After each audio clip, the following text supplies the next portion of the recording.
Okay, well, my my software, my streaming software decided to have a little aneurysm on me. So we've already done several minutes of live stream that just didn't broadcast to you guys. So I'm sitting here, excuse me, thinking I'm talking to you guys, and I'm really just talking to myself, and that shouldn't surprise anybody at this point. But as I was saying, when I thought I was talking to you guys, we do these Ask Me Anything streams. We've done them a number of times over at the Spaz Boys Comedy Channel. We always have a good lot of fun with it. It's a good time to talk about a lot of different crap. So I thought this would be something fun to bring over here, especially, now with WrestleMania getting so close and everything. Good time to just talk about whatever you guys want to talk about. Let's see, and who's in? Mago, Drew Peacock, Jordan, and Isaiah says, why did you never wrestle in the WWE? Well, what happened for me was when I first broke into wrestling, it was in New Mexico. I lived in Roswell, but I went up to Albuquerque to work with some guys. And I decided I wanted to try out for the big time. Now, the big time would have been over in Texas. There were several promotions working over there. Joe Blanchard ran, Southwest Championship Wrestling. Joe Blanchard ran that, and that Joe Blanchard, of course, is Tully Blanchard's dad.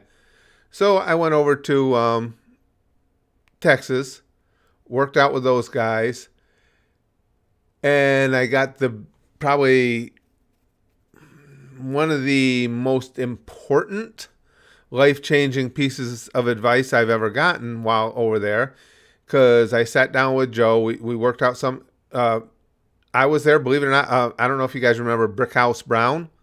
He was just breaking in at the time. He was there that day. Tully was there. He just popped in and out. Didn't have much to do with us greeners. Juan Reynosa, a few others. But anyway, we worked out a little bit. And then I sat down and talked to Joe. And Joe Blanchard wised me up to the game. And he said, listen, he told me about the pain and what you would go through. And that stuff didn't bother me. I loved wrestling. I knew there was going to be pain involved. But he said, to make it at this level, to work and do the things like that Tully is doing now and everything. He said, you're going to be on the road 300 days a year. He said, family life and wrestling do not go hand in hand. And he laid everything out for me. And I really appreciated that. And I've never forgotten about that. He didn't just tell me the downside. He obviously loved wrestling the way I did too. And he told me the upsides. But it was something I really had to sit down and think about. And I decided that I loved family life too much. And that, as Joe said, he said, you can also make a career in wrestling just working local shows. He says, working independent shows, maybe catch, who knows? He said, you can catch on, maybe do a match here. Things were different back then. It was still the territory days. He said, you might be able to catch on, do a match, do something for me if I've got faith in your work. Do something for one of the other bigs here or there. He said, but if you want to have a family, this is not the business for you. And I heeded that advice.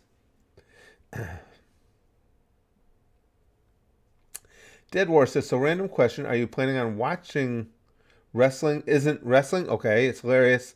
Take on wrestling, which shows how real wrestling is. I've never heard of that. I don't know what it is. I don't know if it's YouTube or something on broadcast. I've never heard of that.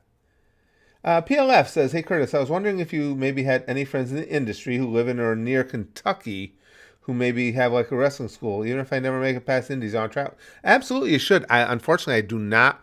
Most all of my contacts are still in the Northeast because I've lived down here in North Carolina for a little under 2 years. But the last stint of wrestling I did was many years where I lived in New York. A lot of the work you got was in New England because for ages, the New York State Athletic Commission would not release their death grip on professional wrestling because even though wrestling had come out and said, listen, we're not a contest, we're entertainment. So, every state in the country had backed their athletic commissions off it. and said, okay, this falls under the guise of entertainment, not sports.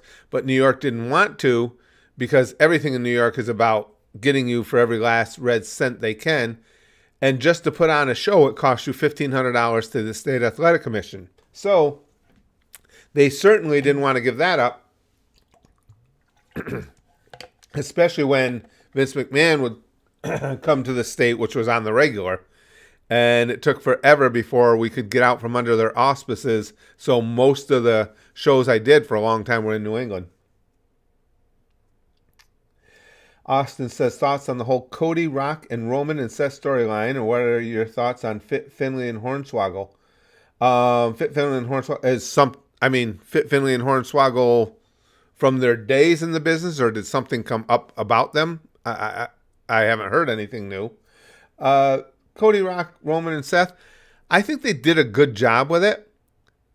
I think the creative in WWE did a good job with it, just based on the fact that they listened, because the way they were going to do all this was going to be Rock versus Roman. And when the fans came out in big numbers and in no leaving no room for misunderstanding, said, nah, we don't want that shit. This is Cody's shot. We want him to have it. They did an excellent job of changing directions, and I actually like it. I think they've built great hype into this match, or into this whole situation. It's more than one match. I mean, you're going to have the tag match on night one. I think the Bloodline wins on night one to set up their match for night two. I don't know how that's going to come out, though. I don't know what they're thinking there. Dead War says, wrestling isn't wrestling is a comedy documentary on YouTube about wrestling. I think you'd enjoy it. I'd love to hear your take. That sounds cool. Hey, Chrome. I'm glad to see you here. Dude McGuybro says, I have stories about Hornswoggle. I can tell you guys this. And, well, if people want to get their feelings hurt, not you guys, I don't think you will, but anybody that happens to buy this gets their feelings hurt, that's fine. Because I'm not targeting a specific group. I'm going to tell you that in my personal experiences, when you work the indies, you would work with midget wrestling a lot, and midget wrestlers, obviously a lot, little people wrestlers. The vast majority of them that I ever worked with were generally drunk and indignant. I don't know what it is, but it just seemed like they were they were always pissed off and drunk, even going into the match drunk. So I can imagine what some of the Hornswoggle stories were. PLF says, all good. I totally understand that since you're in the Northeast. That makes a lot of sense. Any stylistic advice you can give for someone with a slimmer build but is extremely tall? 6'8.5". Wow, the height will come in handy for you. It's not. I mean, your physique, your build, your look obviously plays a role in it, but it's just finding your niche. For me, I go back to way before the term hardcore was even used. It was just, we just called it a bust ass style. You know, you were just kicking ass. You were going to do all the crazy stuff. You were going to, do the Mick Foley, Terry Funk type of matches. And that's because it wasn't that hard for me to figure out I was never going to be a pretty boy. Believe it or not, this face is not considered pretty by society. I could do some stuff off the top, but I wasn't a high flyer by any stretch of the imagination. I had decent strength, and I really liked the violent nature of the business. And I had no problem, as you guys have seen, with taking chair shots and doing the crazy stuff that just beat the shit out of my body. Not because I'm a masochist, but because it got pop. And I wanted to make the crowd. That's why you're in wrestling. You want to tell people a story and hopefully they have a good time. So for me, that's how I went into what we would consider hardcore wrestling. Now for you, you've got to find your niche. What is it what is the story that you want to tell with your character, whether it's face or heel? Now, granted, each promotion you're going to get guidance, you're going to fill in what they need. But as far as who you are, you've got to find your way. Because 6'8", that makes you a big guy, a tall guy. You're saying you're slender, but you don't have to trade on the height. I mean, it's obviously going to be a part of who you are, but it doesn't have to be your identity. You're going to have to really, I can't tell you, you're going to have to find that for yourself. Andrew says, hot take, Gunther is a good wrestler, but it's kind of boring to me. I don't know. Well, I don't know how that's if that's a hot take, because I don't disagree with you, because that's why I've admitted to you guys readily, it took me a long time to come around to Gunther. I have entirely. I got to admit, I really appreciate the work he does. But the reason it took me a while to come around to him is just because the same thing you said, he just seemed kind of vanilla to me, just kind of bland. But I really like his work rate. I think I'd heard something about that, Dead War. Hornswoggle botched a spot in an Undertaker match by falling asleep under the ring. I'd heard something about that. And again, I just telling you what my experiences were with little people in wrestling, and it was just always the same thing. Chrome says, that reminds me of the Disney Seven Dwarfs story. Did you ever hear about that fiasco? Well, the whole thing where they aren't dwarves anymore, you mean, for the movie? Jordan says, hey Curtis, I know it's been a month, but have you watched Revolution yet? No, not yet. Dragon says, do you think Punk interferes in Seth and Drew's match at Mania to fight off the bloodline? Would call back to Punk's feud with The Rock.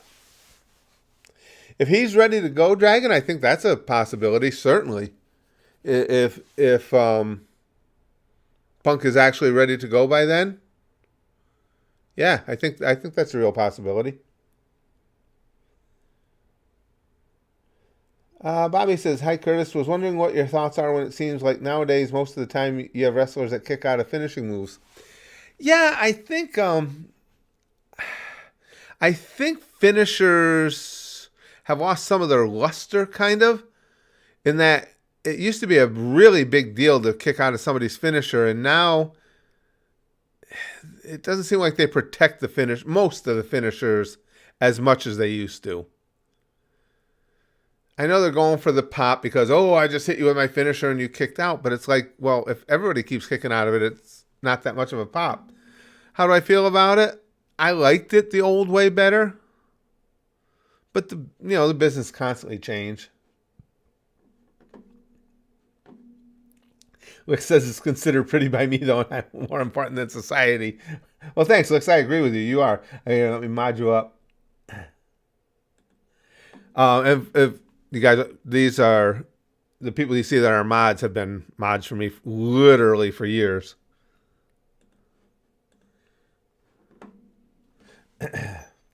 Austin says, thoughts on Vinnie Mac retirement? Did it surprise you? And I hate that Kofi got squashed by Brock Lesnar. Yeah. I'm glad Kofi got a title run though, Austin. That was good. He really deserved it, and he did a good job with it too. Did his retirement surprise me? Once we heard about the allegations, no. And did the allegations themselves surprise me? No. And I'm not going to sit here and tell you, I knew he was doing shit like that. No, not at all. All I'm saying is, knowing Vince McMahon and his massive ego, it doesn't surprise me that he would get to a state where he thinks he can basically do whatever he wanted. And that, that people would just be at his beck and call. And I won't go into greater detail. You guys know the details. So I'm not saying he did it. I'm saying it won't surprise me if it's found out that he did at all. You playing Dragon's Dogma 2? Lix, I didn't mean to interrupt something that cool. Dimmy says, I wish there was another Boogeyman-esque gimmick. Boogeyman was pretty cool. I liked it. He wasn't a bad worker either, if you watched his matches. I mean, well, obviously remember because he was willing to eat a bunch of worms. We remember that part of the character. And I'm the Boogeyman, and I'm going to get you. That was cool stuff. I mean, I enjoyed it. I wouldn't mind having another character like that around. I mean, wrestling's history is filled with characters of that type. Supreme Roshi says, Howdy Curtis, who's the biggest name you've ever stepped into the ring with? Well, I can tell you, of the big names I have had the pleasure of working with, my favorite was Jimmy Snuka. I wrestled Jimmy on a few occasions and had an absolutely great time. I told you guys the story of the whole getting him to break in the ring and everything, and yeah, used to have a good time with him. Tony Atlas. Tony Atlas, it was tough when him and I worked, though, because Tony's got a horrible memory, too. I don't know if he always did. I only wrestled him later in his career. And, of course, I've been hit on the head way too much and have a horrible memory. So the times I worked Tony, there was a lot of time spent going, where are we, brother? Where are we, brother? To each other. So that was kind of rough. Fortunately, we'd both been doing it a long time and could call a match as we went. Chrome says, I might be wrong, but I think the delay might be pretty bad today. You're responding to kind of old questions. Uh-oh, is it? What? Nothing, you know, Chrome, nothing surprises me with YouTube. I think I have the, let me see, stream settings. Yep, we have ultra low latency set. Probably not doing it. Well, we can find out. If you would, guys, just as a test to see how much of a delay we're on. In just a moment, I'm going to say a letter of the alphabet. When I say that letter, as soon as you hear it, will you please type it into the chat and we can see how long the delay is. So in just a moment, I'm going to do it. I'll tell you a letter after I count this down. 3, 2, 1. J is in John. J is in John. Type that in, please. This will give me an idea of how long. Oh, no. No, it's good. Wow, that was quick, actually. Thank you, guys. I appreciate that. No, it was just a couple, not even a couple seconds. Huh, but see where it's scrolling, I'm not that far behind on comments. That's weird. Yeah, I think the questions are just backing up. I think you're right, PLF. No, we're at least that's good to know that we are YouTube's keeping up for us. Dead War says, what do you think about Dan Severn telling the story of Owen Hart injuring him with a pile driver, asked he asked not to do it? Oh, I hadn't heard about that. Dead War. No, that would be unfortunate. I was always so disappointed that Owen had hurt Austin like that, because Owen's such a professional, and I just always found it stunning that he went through with that move.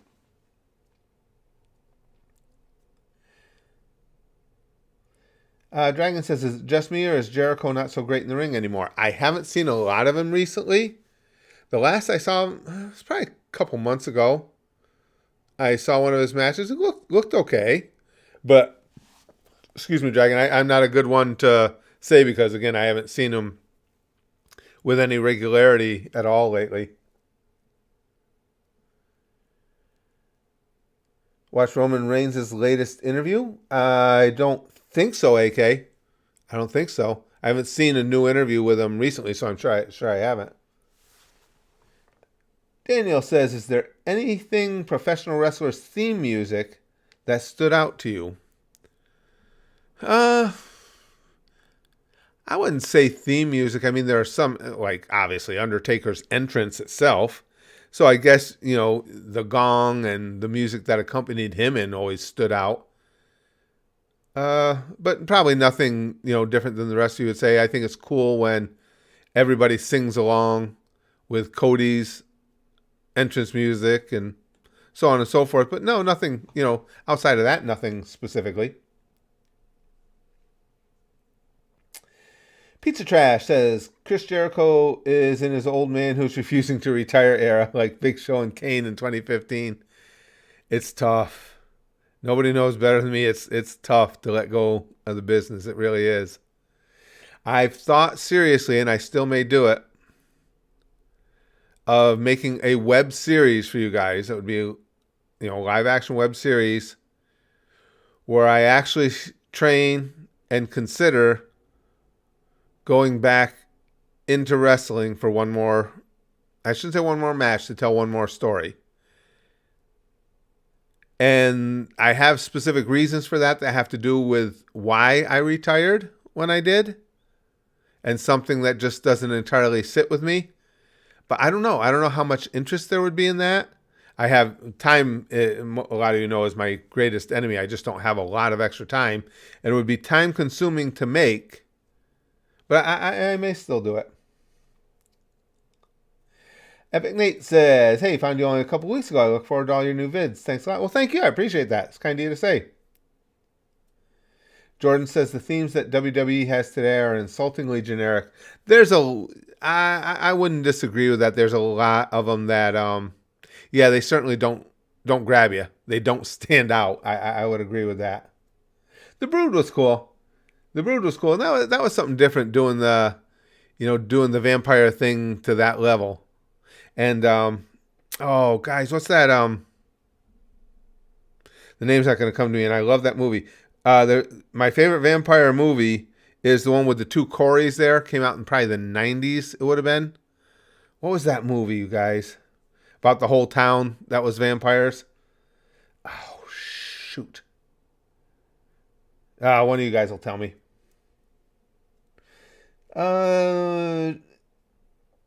Pizza Trash says, Lost Boys. Thank you, Cassie. Lost Boys. Love that movie, and that's what The Brood made me think of. Lost Boys says, thank you. Big Green says Twilight, obviously. I will never forget that with Twilight. Because I like a good vampire movie. And I watched it. I was sitting down and watching it with my wife. And they got to the scene where, what the hell was his name? Edward, I think, is going to reveal something special about him to Kristen there. I never liked her. And I was like, oh boy, this is it. This is where this movie gets good. He's going to do something that's going to be really gross and nasty, and she's going to freak out. And he goes into the sunlight, and he started sparkling. I walked out of the room, and I never watched Twilight again. Fucking sparkling vampire. Wait till you see what happens to me. Shut up. Jeez. Luke says, hell yeah, Lost Boys gayest movie ever. I know Lost Boys. Well, I'm sure that's what you're referencing. It's huge in the gay community. I know that. I had read something about that. Because like I say, I always love that movie. Maybe I am gay. Well, damn, this is awful late to find out. Austin says, JBL's commentary and work in the ring is boring like Hulk Hogan in the ring. Yeah, I was never a huge JBL fan. And now again, when I say this stuff, I won't shit on anybody that worked their way up through the business, with rare exceptions like Hulk Hogan and all his lies, because that just confounds me. But no, I wasn't a fan of watching his matches, and as you said, not a fan of listening to him talk. Plus, I just don't like bullies, and that's what JBL is. And he bullied a good friend of mine in the ring, and I didn't care for it. I think he's kind of a douche. WWE DBZ guy says, Chad Gable is such a great wrestler. Agreed. And I feel like he's only just now getting the respect he deserves. I agree, but at least he is finally getting it now. You know, I was thinking about that same thing before, and that falls under the category, I guess, of better late than never. Because we've had a number of guys who were excellent workers who just never really got their due. But at least it looks like they're at least hinting at the fact that Gable is going to indeed get his due. PLF says Hulk Hogan tried to ruin Undertaker's career so he can eat all the dicks. You're not going to get a disagreement from me there. That is just, that is so beyond the pale. That is such a scummy thing to do in our business, to claim that someone hurt you when they didn't, injured you when they didn't. I just, it almost leaves me speechless. It's so egregious. And having spent as much time as I did in wrestling locker rooms and stuff, that's universal. Nobody would do something like that. If you have beef with somebody, you will take a swing at them in a locker room. But I didn't know anybody that would do that. that would try and ruin their career by saying they hurt them when they didn't. I didn't know anybody in the business who would stoop to that. I can honestly say that. All the years, all the indies I've worked, and getting to work a lot of the ex-WWE guys and everything, I've never met anybody that I think would do that. It's just stunning to me. Dead War says, Jesse Ventura said Hogan was known for snitching on the guys when Jesse wanted to unionize wrestlers. Hogan ran to Vince with it. That wouldn't, even before I knew about the lying, from other things I know of Hogan, that wouldn't surprise me. That wouldn't surprise me at all. Austin says, remember the days of Bob Backlund? Yes, I do. I appreciated Backlund. I mean, was Backlund a dynamic personality? No. But I enjoyed watching him wrestle. He was just such a phenomenal wrestler. And the guy could, I swear, the guy could wrestle like a regular work shift. He could wrestle 8 hours and not even be blown up. He was an amazing athlete. Dimmy says, I was watching Booker T in a match with some new wrestlers in his company, and he was putting them over so well. It was really cool to see. I'm a huge Booker fan. Yeah, he's just seems by, excuse me, guys, everything I've seen of him, everything I've heard of him, he just seems like a really good dude. Dragon, with Super Chat, appreciate it. Says, have you at least seen Darby's glass die from Revolution? Tempered glass is nasty. I don't know why they didn't just use sugar glass. I haven't gotten a chance to, Dragon. I'm glad you brought that up. I wanted to make a video about it because that might be one of the most repeated questions I've had since I started, posting here at the Curtis Candy channel, posting the wrestling content, is what do I think of that Darby Allin? And I have my own thoughts on it. And they're rather involved. I'll try and remember to do that. I'll try and make a video on it. I don't know. I have two ways of looking at it. I have a way of looking at it just from the business. What do I think of him doing it as far as within the framework of the business of wrestling? And what do I think about him doing it from a personal standpoint as far as my own entertainment? And I'll try and remember. I'll try and make time to make that video. It was an insane spot, without a doubt. Dead War says, I always feel like William Regal is so underrated. Appreciated his promo alone got me into wrestling. He is. He's another one. He fell into, whether he deserved it or not, he fell into the category of too vanilla. And again, I'm not saying that's my take. I'm saying that's what you hear from people as to why Regal never really got pushed, because nobody could ever fault his work rate. He's a phenomenal wrestler. Malcolm says, what well-known wrestlers have you worked with in the ring? Boy, it's terrible how my memory is. I'd mentioned Snook as my favorite. Worked Tony Atlas. Got almost killed by Road Warrior Animal.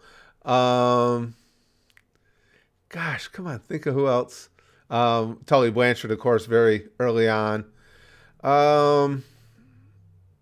Tito Santana was supposed to get to wrestle. Was it? Oh boy, my memories. Back then, guys, I was dealing with a lot of concussions. I think it was Bundy who I was supposed to get to wrestle, and then his flight got held up by weather, and I never got to. That sucked. I've been on shows with Slaughter. I didn't get to wrestle him. Sergeant Slaughter. There's others. I'll think of them. Of course, wrestled Ray Apollo several times. Doink the Clown. Bunch of guys.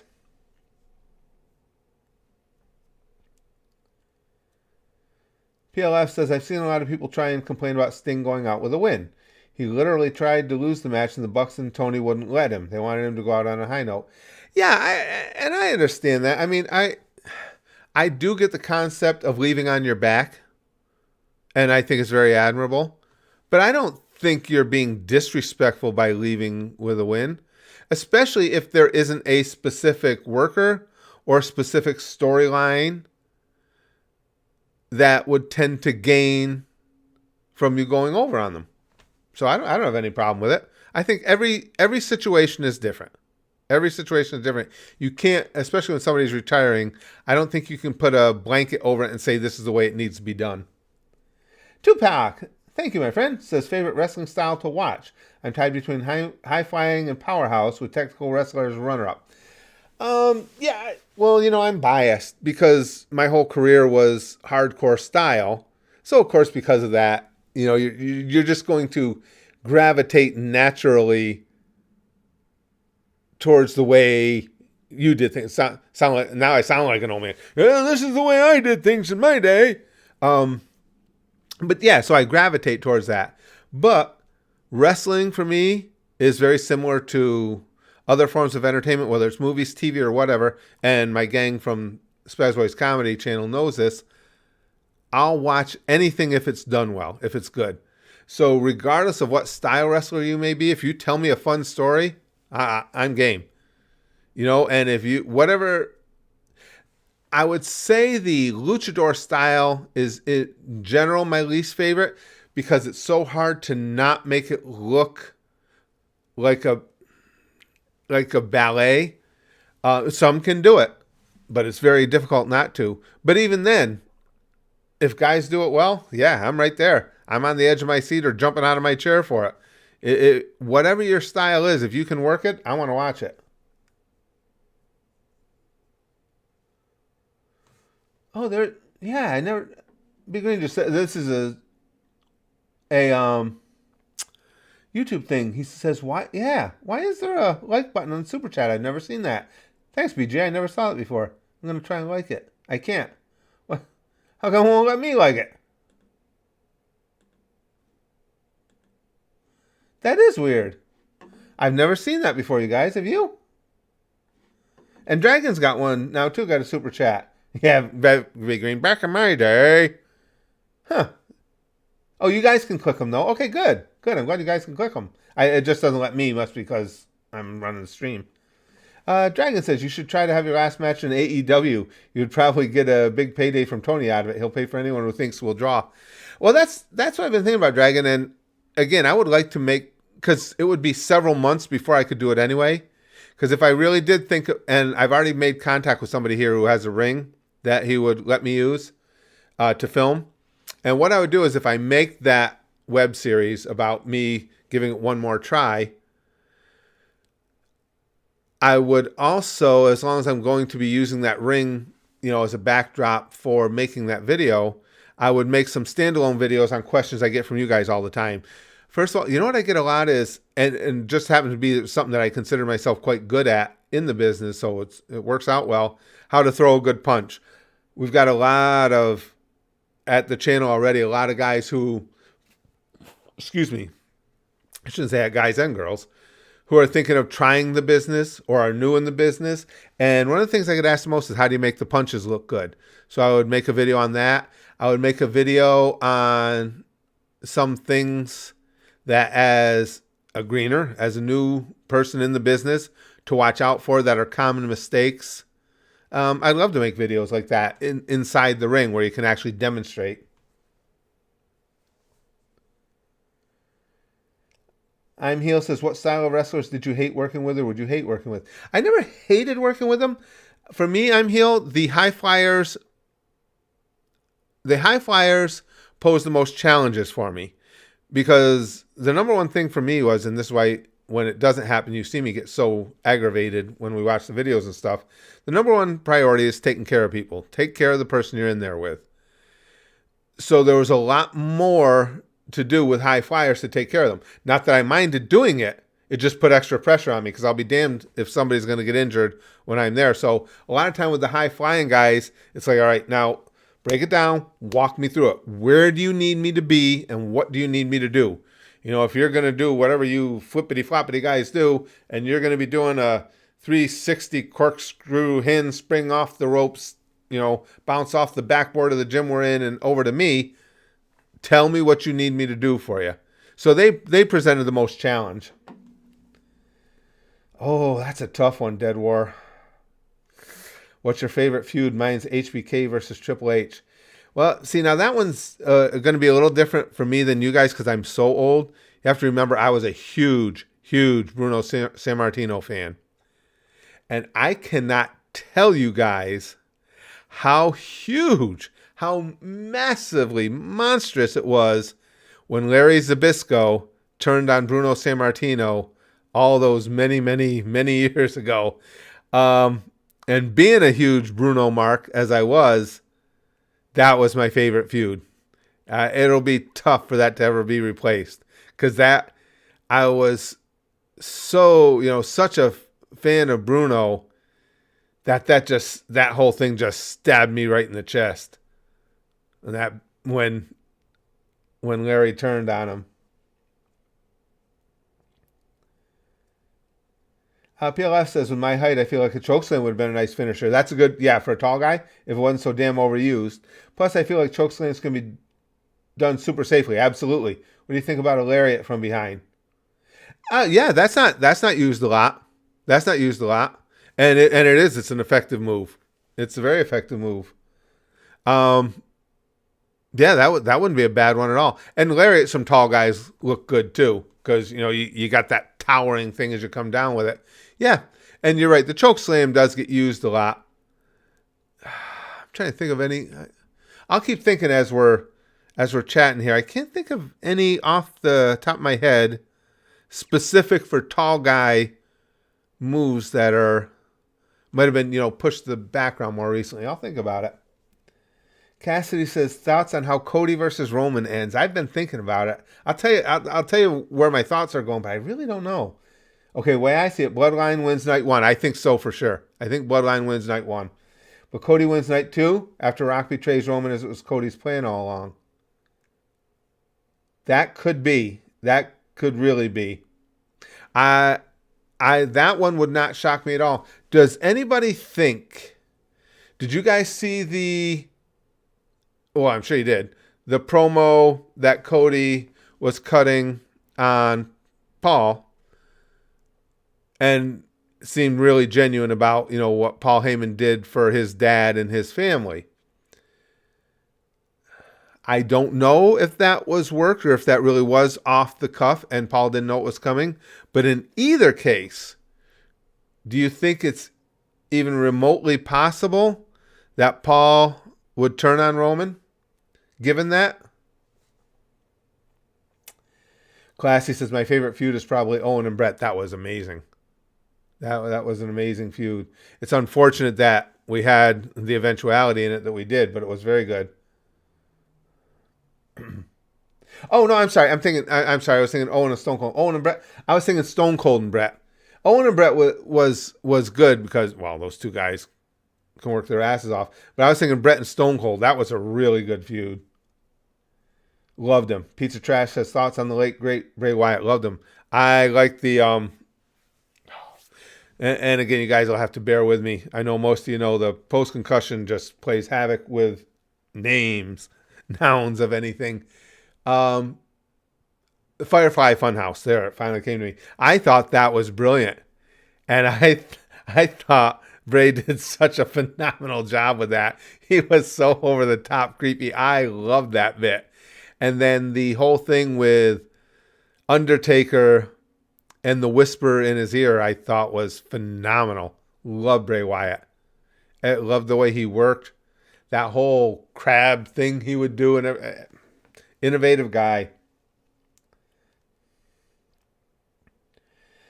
PLF says, Paul Heyman is the greatest manager of all time, bar none. Heenan was amazing, but Heyman is on another freaking level. I am old school, and I would agree with you. I mean, I lived through the days of Heenan, Freddie Blassie's managerials, the Grand Wizard, right up through all of them. Gary Hart, and Paul Heyman is the best I've ever seen as well. Yeah, thank you, WWE DBZ guy. Appreciate it. What are your thoughts on Bryan Danielson? Personally, I think he'll go down as one of the best wrestlers of all time. Phenomenal wrestler. Excellent wrestler, especially when you consider his lack of size and what he's been able to do to overcome that. Excellent wrestler.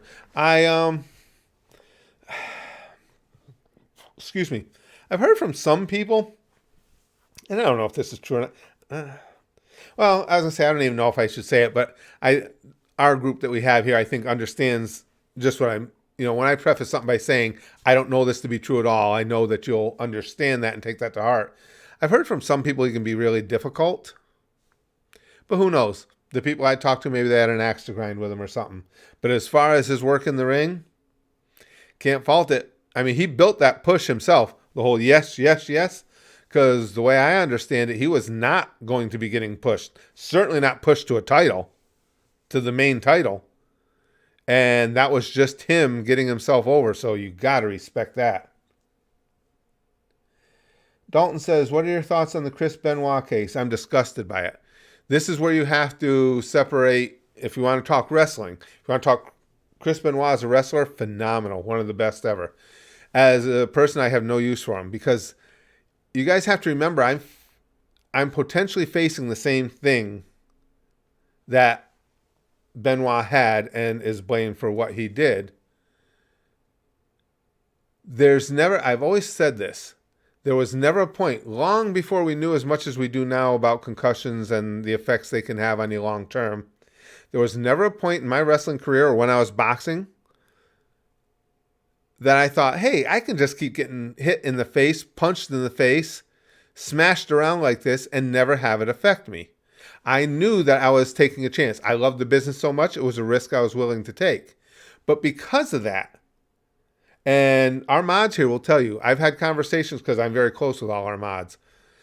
I've had conversations online with our mods because I'm between our Patreon that's attached to Spaz Boys Comedy itself, and now here, I am online interacting with you guys so much that I spend as much or more time with you than I do my own family. So all our mods watch me, and I tell them and I gave them a list of different things to watch for, please, in my personality. And if you think you see any of these things, feel free to call me out on it. Ask me about it. I've told my wife the same thing. I've told my kids the same thing.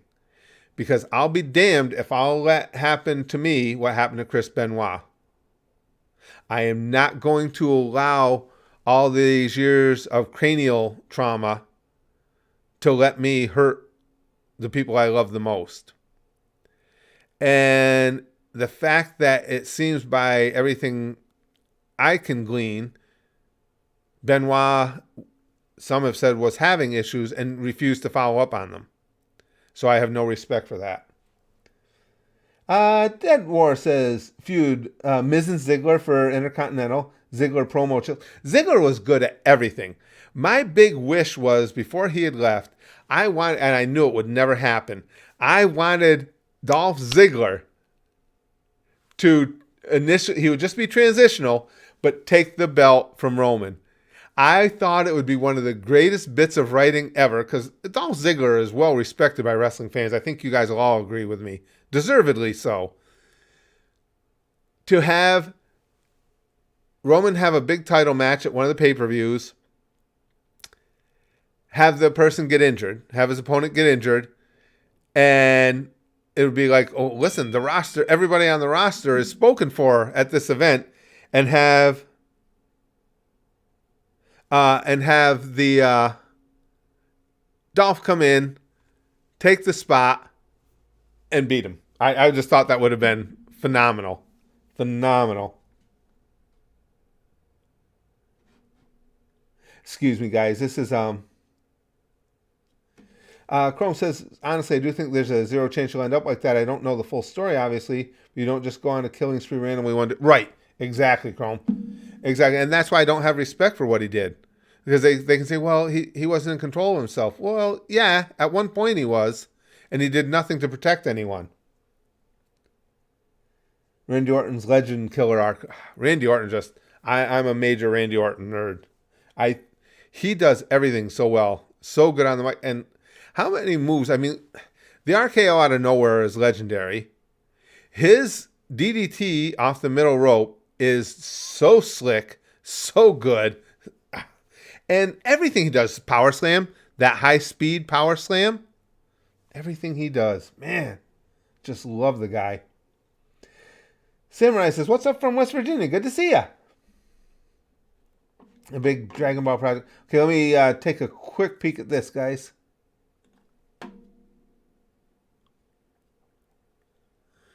Oh, Dragon Ball theme park. That's very cool. Wow. Wow, that's different. Very cool. Yeah, Demi, he says the brain truly is a scary thing when it can be. And that's the thing, with having my stepdaughter, of course, with having being prone to seizure activity and everything, we've talked with lots and lots of neurologists over the years. And the neurologists will tell you it's actually stunning how much they still don't even understand about how our brains work exactly. It's frightening. Yeah, I saw it was going to be in Saudi Arabia, but it's still cool, Chrome. That's still really cool. Dead Horse says, I don't feel like Orton selling. He is perfect. Yeah, he's amazing. When you think about everything, in other words, if you were to build from scratch a professional wrestler prototype, you would end up with Randy Orton. That's what you would end up with. Amazing on the mic, and amazing off the cuff during the matches. One of the things I don't think gets talked about with Orton enough is how expressionful he is. It's like he still is able to work like when you're in the indies. And by that I mean, obviously, TV helps you a lot in telling your story. An immense amount in telling your story. Well, when you work the indies, you have to tell that story all within the span of your match or within things that happen within that night. Because there's no continuity there, and people haven't seen, hours and hours of television coverage of the angle you're trying to run. And Randy Orton still pulls that off. If it were a standalone match, he's still believable. I just love the guy. Kyle says, love your face. Well, thank you. I'm glad. Well, I can't say I'm glad somebody does, because Licks does too. But I'm glad there's more than just Licks that loves my face.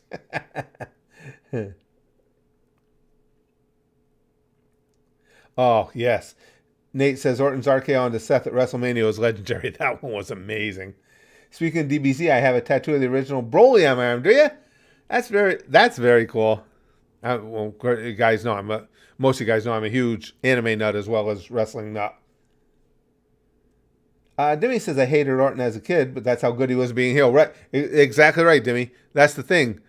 When in that context, when you say, oh, "Boy, I hated this guy," it's the biggest compliment you can give because you were supposed to. PLF says that's one thing JBL ever said on commentary that was genuinely accurate and well spoken. He said, if you were to build up a sports entertainer, thanks, Vinny, from the ground up, it would be Randy Orton. Oh, he said that? Then I agree with him 100%. He is. He's a prototype of what you want. When you look everything about him, his build, he's a big dude.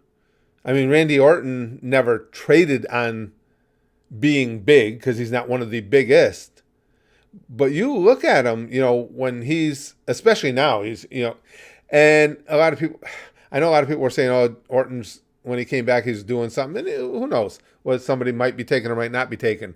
But I can tell you this from personal experience. As you get older, you tend to get thicker just by nature. So to me, that looked like Orton, just his body hitting into that last stage of maturity.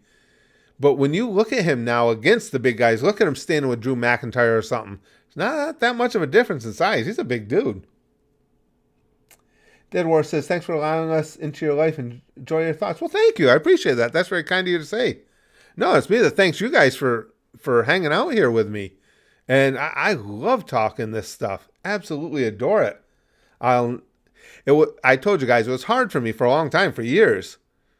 When I retired, and I got to a point, because I've done several matches since my official retirement, but as I started to realize that, it's probably not going to happen at all anymore, it got really hard for me to watch wrestling, and it even got hard for me to talk about it. That's how much, it just hurts. But now I'm finally getting past that, and a lot of the way I get past it is by enjoying it with all of you guys. Exactly, PLF. Randy was out for 20 plus months. That's more than enough time to put on 15 pounds of muscle. 100%. Especially, as I said, as you get older. And it's not just me. I've seen that with a lot of guys. My physique was always very thick. I'm very thickly muscled, very thickly boned. That's a bone. Thickly boned. That's sexy. But I have very dense bone structure. This isn't an opinion. This is from all the years of having different tests for all the injuries I've had and stuff. But as I got older, as I got into like, I want to say like my early 40s, there was a noticeable change. Even my wife would notice it in the overall thickness of the musculature.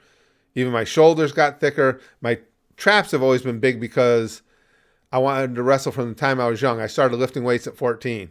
I always worked heavy on my traps because I knew that these muscles here, those neck muscles, are the only natural defense you can build against neck injury. Chrome says weeb. Is your favorite wrestling match? Oh, growing up, Kyle? An individual match? Oh, that's tough. My favorite match of the modern era is still it's still Taker of Mankind and Hell in a Cell, just barely over the Streak versus the Career. Individual match growing up. Let me think back. Excuse me. Got to remember, when I was growing up, the only thing you had on TV for wrestling, where I was the Sunday morning WWF show that was taped outside of Philadelphia somewhere. And all it was name guys beating jobbers. So I'm trying to think of matches that I saw. I knew a lot. That's how I know the history of wrestling as much as I do, because I was a fanatic for the wrestling magazines. Every one of them that came out, I would go to my grandmother's house in Schenectady, New York, and shovel sidewalks in the winter to make money. Anything I had to do to make money to buy my wrestling magazines.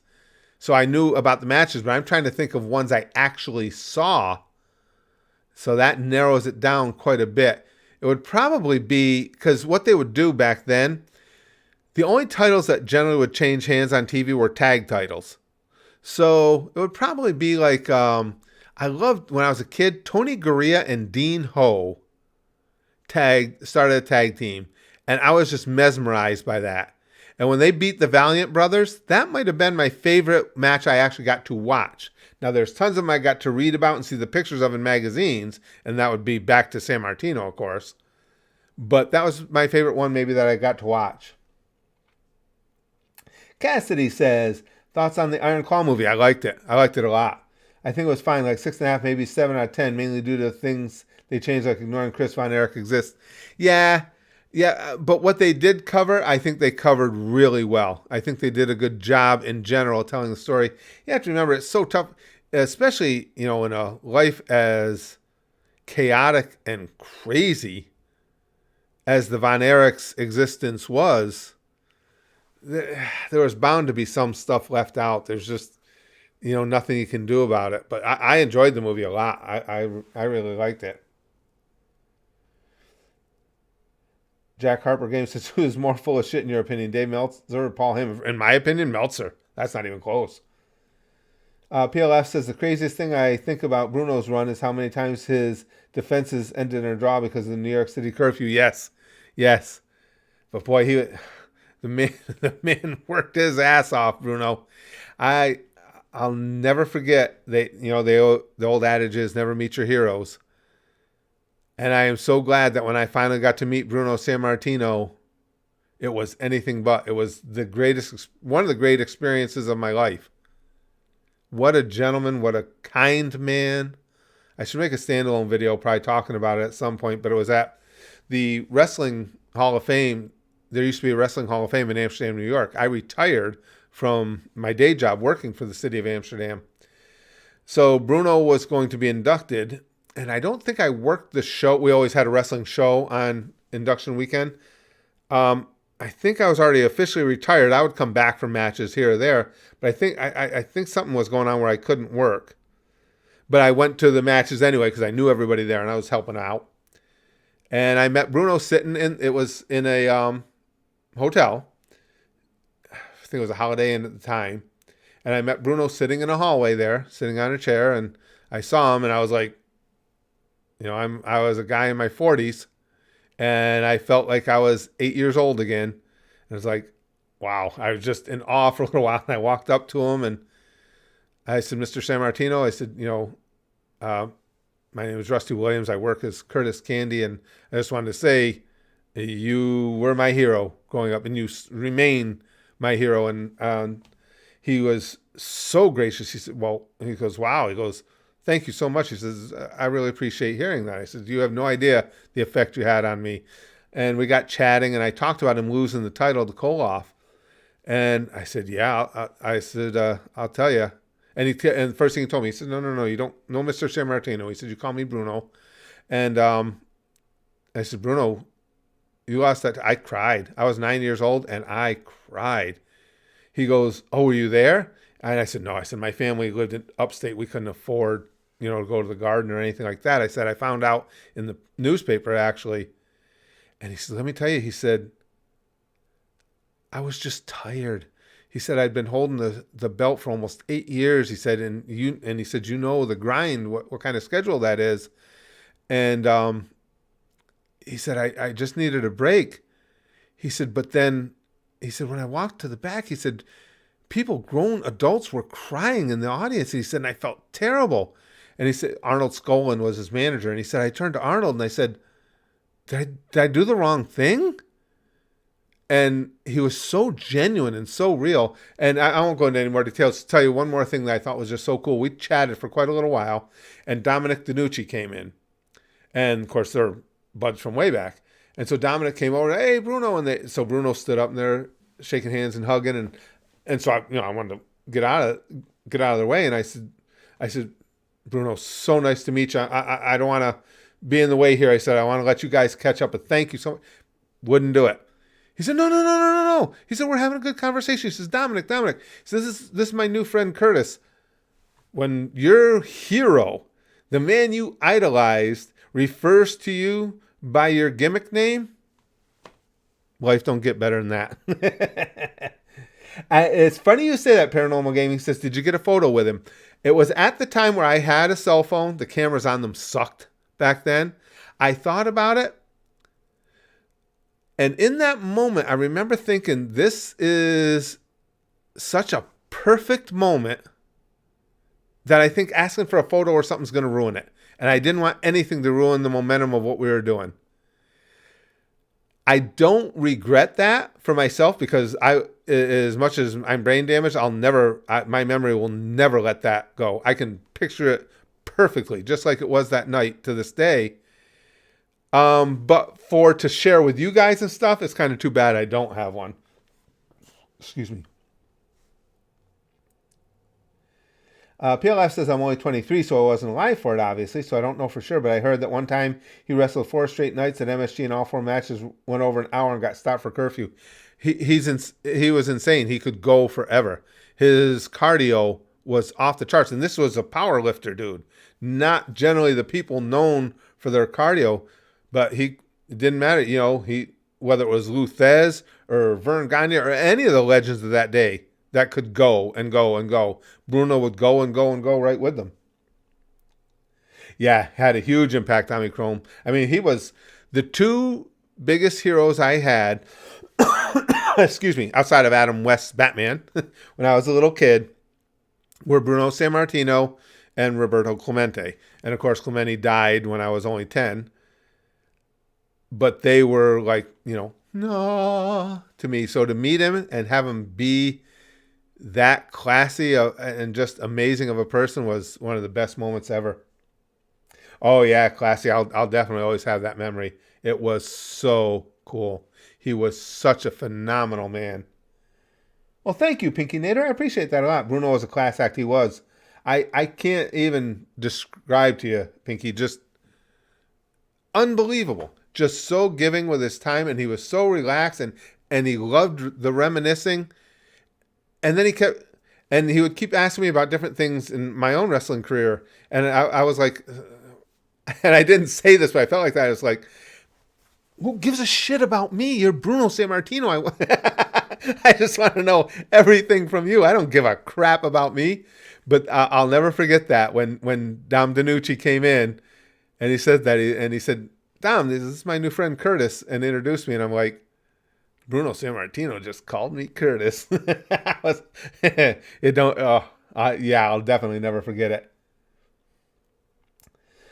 Louis says, "Hey Curtis, I know you box. I'm about to have my first MMA fight. Any advice?" Yeah, don't let them punch you. No, but the best advice I can give to stuff like that, especially your first time doing anything like that, because sometimes I kick myself for not having done it. Be very in the moment. And by that I mean, you're going to have your first MMA fight. When you get in that cage, just take a second and absorb everything.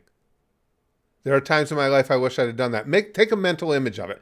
It doesn't have, you don't have to sit there and make the crowd think that you've lost your mind because you're daydreaming. Just take a quick mental snapshot of it, because you're going to want to have that. No matter how many pictures you may have or videos you have from that night, you're going to want that mental image when you get to be this old.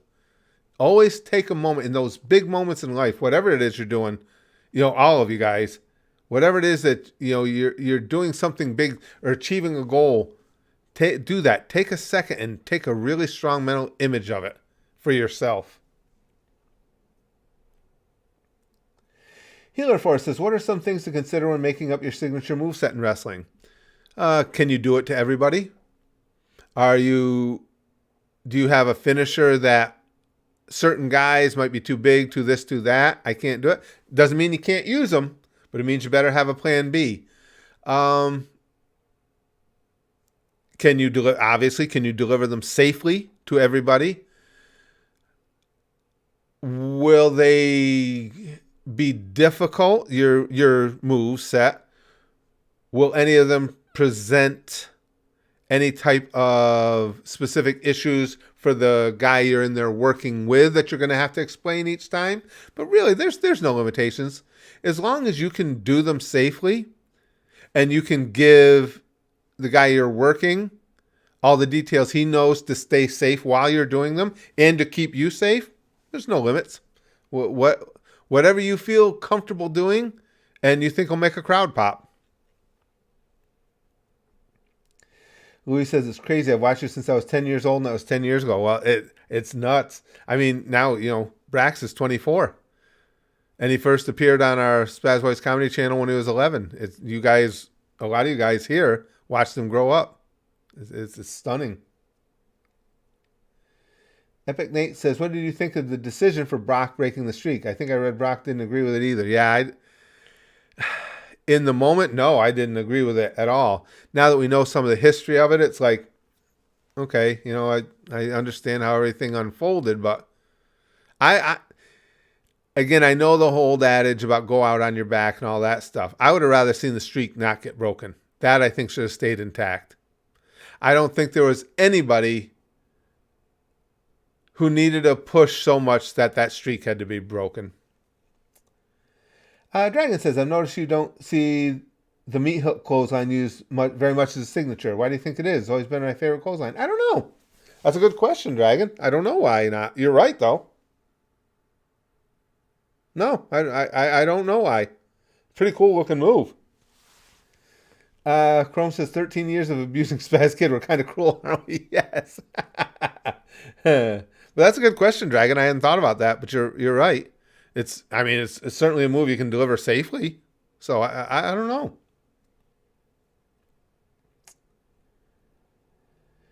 Have you a favorite or least favorite match from your career? Definitely have a favorite. It's too long a story to tell right now. I'll tell you in a video sometime. Mateus says, is it possible to become a wrestler without injuring yourself? I'd like to tell you, sure. No. And not if you work any significant amount of time. Now, remember, there's a big difference between being hurt and being injured. If you're going to be a professional wrestler, you're going to hurt every night. Talk to any professional wrestler. They'll tell you the same thing. Bumps hurt. The simplest bumps hurt. So you're always going to be hurt. It's incredibly unlikely, if you're going to wrestle any type of a schedule, like hitting the lottery, unlikely that you're going to go without an injury. Hopefully you can go out without, you might be able to go a career without a major life-altering injury, but it's a tough tough business. It really is. And there's so many things that can easily go wrong that are nobody's fault. So would you get through a career without an injury? Probably not.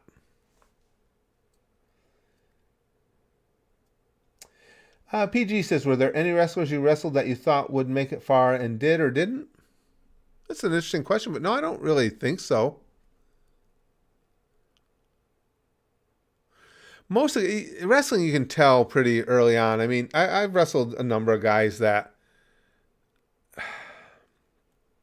and I'm not going to mention names. I'm not going to shit on people that I was unimpressed with, but they didn't end up making it anywhere. So, no, I don't think so.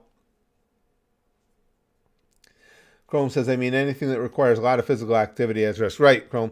And you know, in that business, you're always operating, and we tell people, I used to tell people this in wrestling school all the time. You're operating with this much clearance on a lot of these moves. You have to have complete trust in the person you're in there with. And that's where the respect becomes so important. Because, take a pile driver. Ask Stone Cold. That much difference between just a normal, another day of working a match and your career ending early and a lifetime of neck problems. Because if Stone Cold would have been this much higher up when Owen held him in that pile driver, no problem. And as it was, it changed his life. No, the ring is not soft. Yep.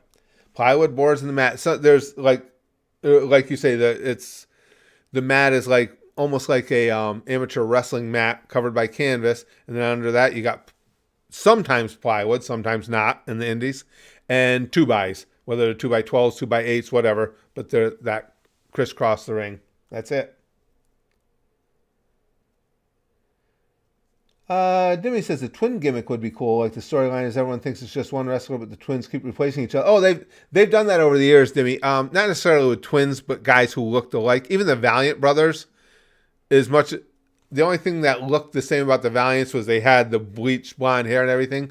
But Jimmy and Johnny Valiant used to pull that every once in a while. PLF says the thing about requiring trust with the person you're working with is why I think so many former wrestlers are so close with their arch nemesis. Oh, 100%.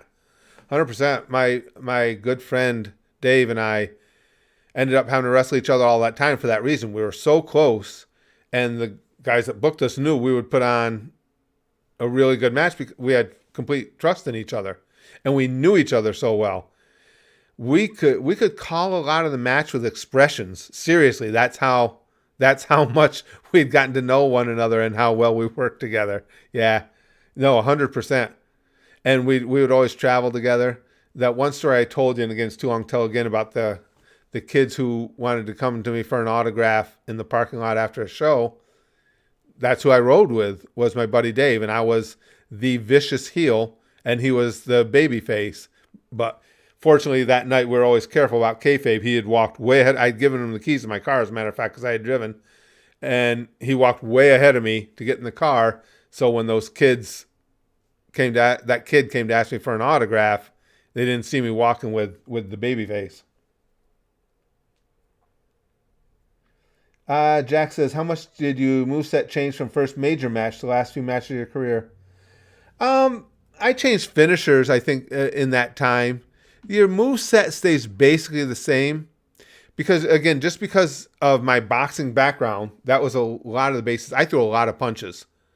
And I would throw them different ways. You know, I had punches I would throw as knockouts.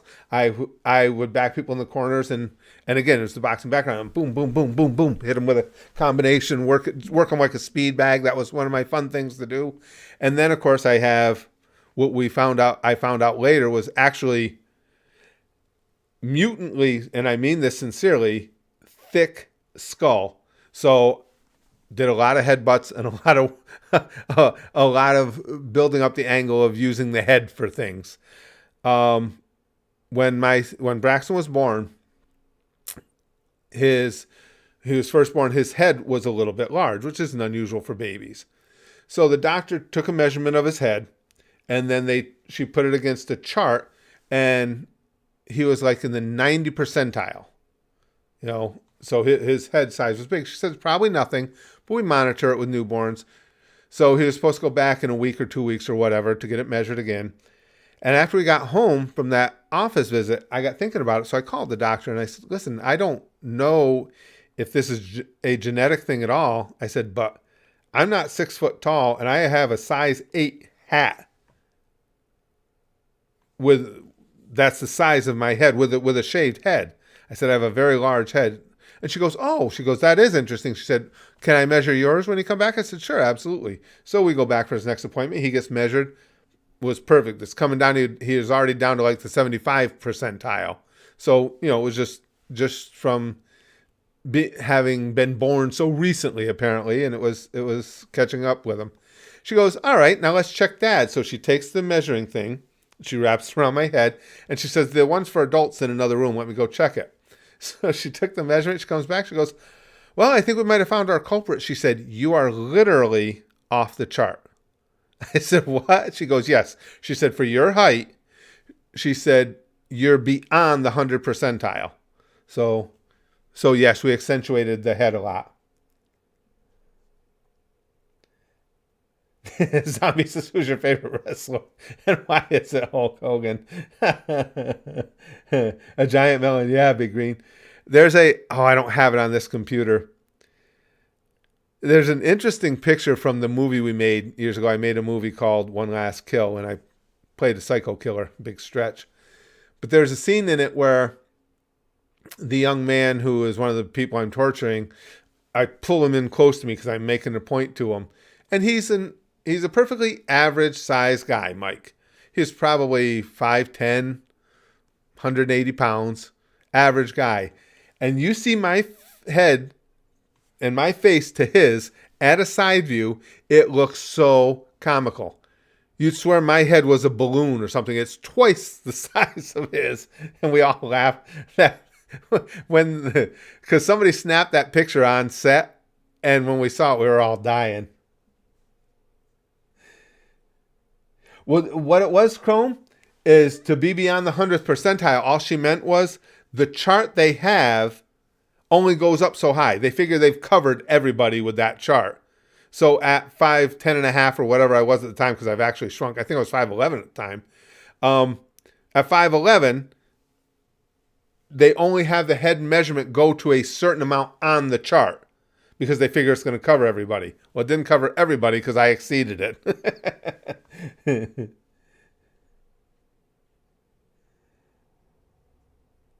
Let's see. My favorite wrestler will always be Owen Hart. He's an amazing wrestler class. Well, all of the Hart lineage. With Stu Hart as the patriarch.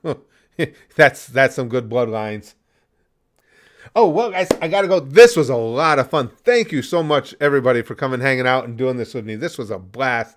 And thank you to the mods all for being here. I'm going to try and split between the two as I can make time for streams. Do one here and then do one at Spaz Boys as well. Maybe we'll do the same thing, mods, over at Spaz Boys. We haven't done a Ask Me Anything over there in ages because here it's obviously all wrestling oriented, and we can do, maybe I'll try and get one of those in over at Spaz Boys soon. But thank you again. You guys make this so much fun for me. And as somebody said earlier, said, thanks for bringing us into your world of this. No, man, and I love doing that. But it's you guys allowing me to share all this with you. I love talking about wrestling. Love it. And so to have people that are like-minded with me and, we can sit here and do just this, talk about our favorite this, our favorite that, and bring back all those great memories. It's a lot of fun. So see how different the question is? Yeah, it will be, Big Green. It will be.